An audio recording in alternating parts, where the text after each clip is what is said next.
গতকালকে রাতে যখন প্রধানমন্ত্রী প্রেসিডেন্ট ঘোষণা করেছে তারা প্রোক্লেমেশন সকলকে নিয়ে ঘোষণা করবে, আমরা সেখানে কিন্তু সাধুবাদ জানিয়েছি।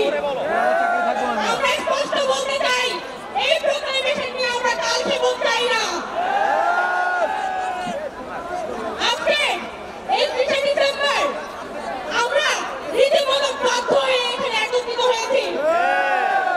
গত 5 আগস্টের পরে নতুন বাংলাদেশের রূপ তখনই সফল হইত যদি আলোচনার টেবিলে এই সবকিছু থেকে সমাধান আসতো, কিন্তু আমরা দেখতে পাচ্ছি যে আলোচনার টেবিলে কোনো সমাধান আসে না।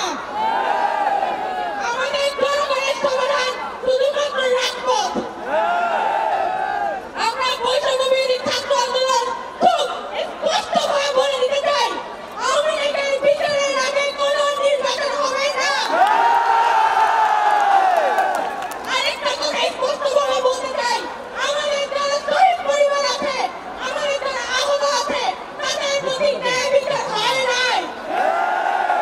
এই মানুষগুলোর প্রপার ট্রিটমেন্ট তাদের পুনর্বাসন হইতে হবে এবং সরকার সম্পূর্ণ দায় নিয়ে এই পরিবারগুলোর সেফটি, যার হাত চলে গেছে, পা চলে গেছে, যার চোখ চলে গেছে, তার সেফটি সরকারকে দিতে হবে, তার চাকরি, তার জীবনের নিরাপত্তা সরকারকে দিতে হবে।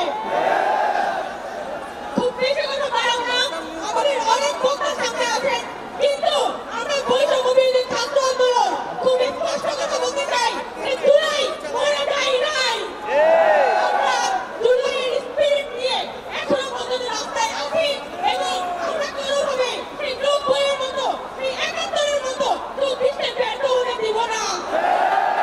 আমরা 24-এর যোদ্ধা, সবাইকে এই জুলাইয়ের স্পিরিট সম্পূর্ণ রাখার আহ্বান জানিয়ে আমি আমার বক্তব্য এখানেই শেষ করছি। ধন্যবাদ সবাইকে। আমাদের ভাই বোনেরা আমাদের সাথে যুক্ত হয়েছেন বৈষম্য বিরোধী ছাত্র